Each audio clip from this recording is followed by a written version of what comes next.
Hello everyone.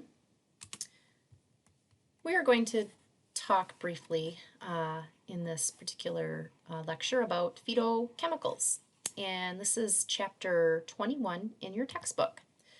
So phytochemicals, sometimes we also call them phytonutrients, so kind of interchangeable. But we do know that they are found in our plant foods, and they do have a lot of health promoting functions in them. So definitely a plant-based diet that's rich in these phytochemicals we find to be very beneficial to our health. Also, we have things called zoochemicals, and these actually act in our animal products. There isn't as much known about these zoochemicals as far as their benefits on health as there are on phytochemicals. Here you can see just broccoli and all the phytonutrients that are contained in just a piece of broccoli, and also black pepper. So broccoli, just so you know, is the #1 best food you can eat. So if you love broccoli, make sure you're eating lots of it every single day. And same thing with black pepper. Black pepper is another great thing that has a lot of health benefits to it. So how do these phytochemicals function in our plants? Well, the biggest thing that they do is they protect the plants against infection. So they're kind of that immune system for your plants. They ward off insects, they prevent oxidation. The plants use them in their energy processes. They act as hormones and participate in regulation of gene function. And last but not least, that's the big one we mainly know phytochemicals for, is they give plant foods color, and they also provide them with flavor. So you can see here lots of plant foods, and look at the color. And so that's why in nutrition we always tell people, make your plate colorful. And the more colorful it is, with all these fruits and vegetables and whole grains, the more nutritive data or value there is to your plate or your meal, and therefore the more health benefit it will have. Here you can see some of the top phytochemicals. There are many, many out there, but some of the ones that you might have heard of are beta-carotene. Beta-carotene actually gives that color orange. So those fruits and vegetables that you see that are orange, like carrots, for example, are giving us that beta-carotene. Lycopene, on the other hand, gives us that color red. So we find it in things like tomatoes or red peppers. Anthocyanins give us the blue to the purple color. So those are found in things like blueberries, which are great, and even grapes. Allicin gives us the white color. So that phytochemical can be found in garlic, which is so good for us. And then lutein and zeaxanthin is found in the yellow, or gives us the yellow to green color, and we find that a lot of times in spinach. And then lastly, the xanthophylls, the yellow to the orange color, which are found in our corn and even our green vegetables. So these are pretty much the top 5 phytochemicals and food sources of those particular phytochemicals. Something worth noting, though, are that phytochemicals exert their beneficial effects through complementary actions with other phytochemicals. So what I'm trying to say here is that we are a society that likes to purchase single supplements, and so people might say, oh, I need lycopene, so I'm going to go buy that over the counter. Well, here the statement kind of tells us that if we try to ingest a single supplement of that particular phytochemical, it's not going to exert its beneficial effects. It has to be through a complementary action. So thus, obviously getting it through the whole food is always best, as I always tell people, instead of taking it in a pill form. But if you make your plate colorful, filled with lots of different phytochemicals from different foods, they're all going to exert their beneficial effects complementary by working with each other. Okay, so a single supplement or eating a single phytochemical is not going to be as beneficial as if you would have eaten, a plate full of different colored types of foods. So how do these phytochemicals exert beneficial effects on our health? Well, first of all, they really help to prevent this chronic inflammation. And chronic inflammation can develop in our body over time. Chronic means over time. It doesn't happen overnight, but I always think of it as this is our body's way of saying, hey, something's going wrong inside. We're on the fast track here to maybe developing chronic diseases like heart disease or cancer or diabetes even. And so phytochemicals really help to kind of delay and put off and prevent that chronic inflammation. So that's a big benefit. So antioxidants are also found in a lot of our plant foods. So antioxidants are, things that also prevent chronic inflammation in our body. And they prevent those free radicals that are in our cells from damaging our healthy cells and rendering them helpless so they can turn into, say, cancerous cells.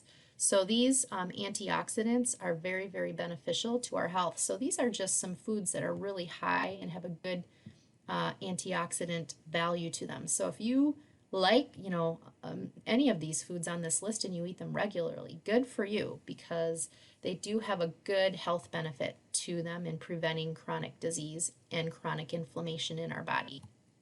Another benefit that some phytochemicals have is preventing age-related macular degeneration. So as we get older, we have trouble seeing, kind of gets worse. And so certain antioxidants like lutein and zeaxanthin and beta-carotene are all known to help prevent this age-related macular degeneration. So, combining those types of foods in our diet regularly is definitely going to help with that eyesight. Also, flavonoids are another one that help to reduce inflammation. You can see some of these flavonoids are found in things like blueberries and grapes and oranges, bananas, apple, tea, wine. But why are they so beneficial? They can help improve our blood flow, reduce our blood pressure, and decrease our risk for heart disease, stroke, diabetes, and even cancer. So flavonoids, again, they have a lot of health benefits. So again, if you're eating these types of foods on a regular basis, that's great. Quercetin is another one that's going to prevent some inflammatory reactions in our body. So quercetin is found in things like apples, onions, and grapes. So that's a pretty popular one. But also the phytochemicals that are found in the cruciferous family. And the cruciferous family is where the outer leaves on that vegetable form a cross. So those types of vegetables, definitely they're finding, tend to reduce certain types of cancer in individuals.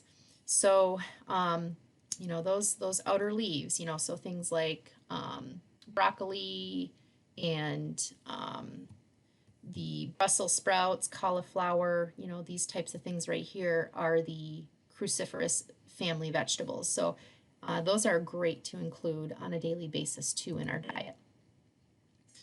And then, here's a picture of some of those as well. Cauliflower. And then proanthocyanidins. That's a tough one to say, but this is a great one in preventing UTIs, urinary tract infections. And getting them from cranberries are really the best way to do so. And we say preventing UTIs. Now, cranberry juice itself does not fully treat an established urinary tract infection. So it's better to probably get it through the actual cranberries. And if you eat them on a regular basis, it could reduce the incidence of having UTIs. But if you have an established UTI, obviously, taking cranberry juice itself is not going to treat it. You're going to probably have to have the medication as well. And then caffeine is actually a noted phytochemicals. So caffeine, we get mostly from coffee and tea, but also soft drinks and energy drinks people tend to get caffeine from. So the thing with caffeine is getting it in the right amount is key to benefiting our health. Too much caffeine kind of has the adverse and ill effects on our body. So here you can see some of the sources of caffeine, and obviously coffee is a pretty big source of caffeine, but you can see soft drinks and energy drinks are also as well. But note, those have a lot of added sugars in them, so they're definitely not a healthy source of caffeine. So what are those positive effects? First of all, it reduces our risk of type 2 diabetes. How does it do that? Well, it helps to lower our blood sugar levels. It also improves our insulin sensitivity and also improves our insulin production. It also decreases that glucose output by the liver. So these are all reasons why it's going to reduce our risk of developing type 2 diabetes. It also can decrease our risk of death from having heart disease and even stroke, and it reduces our risk of some types of cancer as well. In addition to that, they are finding that it can decrease the risk of Parkinson's disease and Alzheimer's disease, and it does increase mental alertness, improves our mood, and decreases depression. So yes, positive beneficial effects of say 2 to 300 milligrams of caffeine a day. Okay, but if we go way above that, we can have some negative effects. So things like it's a central nervous stimulant, and if you have too much of this central nervous stimulant, it's going to cause heart palpitations, unusually strong heartbeats. It can increase blood pressure. So those folks who already have elevated blood pressure, it's definitely not a good thing to ingest too much caffeine. And then also we can develop that tolerance over time. So therefore, if we try to take it away, we tend to have those withdrawal effects like headaches and irritability and things like that.